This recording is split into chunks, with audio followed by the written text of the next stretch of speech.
대법원이 사법행정권 남용 사태와 관련된 자료를 검찰에 제출했죠. 그런데 양승태 전 대법원장 컴퓨터 하드디스크는 복구 불가능하게 삭제됐다면서 제출을 거부해서 논란이 되고 있습니다. 이하경 기자가 자세히 보도합니다.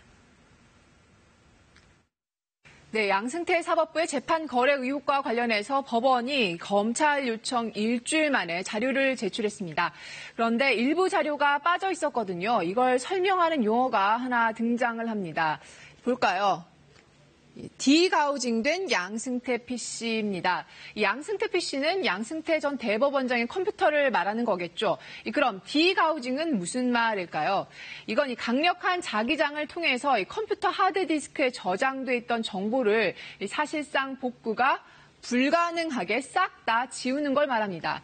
자, 그럼 이 생소한 디가우징이란 말이 왜 중요한지도 좀 보겠습니다. 이 검찰이 사법행정권 남용 의혹 사건을 수사를 하고 있는데 이 의혹을 규명할 핵심 물증이 이 법원 행정처 컴퓨터 하드디스크입니다. 재판 거래 시도가 어느 선에서 기획이 되고 또 누구한테까지 보고가 됐는지 이런 걸 확인하기 위해서죠. 이 검찰이 그래서 양승태 전 대법원장 또 박병대 전 법원 행정처 처장의 이 컴퓨터 하드디스크를 제출해달라고 법원에 요구를 했습니다.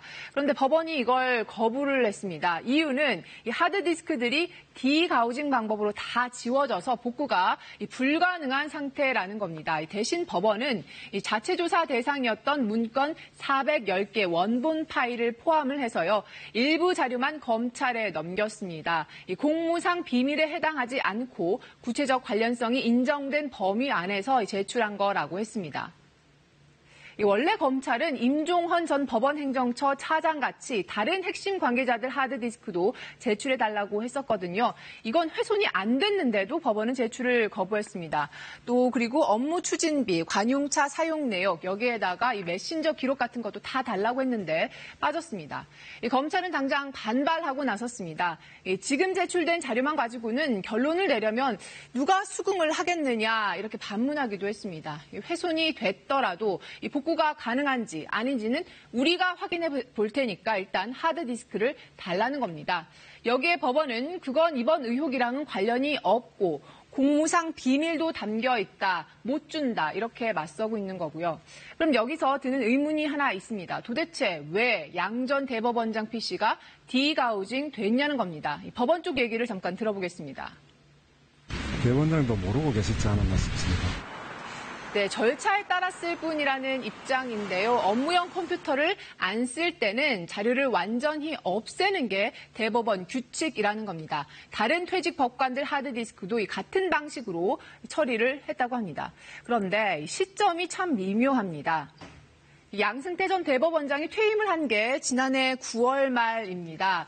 그런데 법원 행정처가 양 전 대법원장 PC를 디가우징한 게 바로 다음 달인 10월 달이라는 거죠. 이 사법부 블랙리스트 의혹에 대한 1차 조사가 미진하다면서 이 추가 조사 요구가 빗발치던 때였거든요.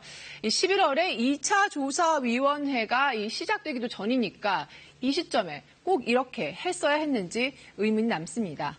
이 검찰은 지금 받은 자료만 가지고는 수사가 어렵다는 판단이어서요. 하드디스크 제출을 다시 요구를 하고 법원이 이걸 끝끝내 거부를 한다면 이 검찰이 대법원에 대한 압수수색 영장을 청구하는 초유의 사태가 현실화할 가능성도 배제할 수 없게 됐습니다. KBS 뉴스 이하경입니다.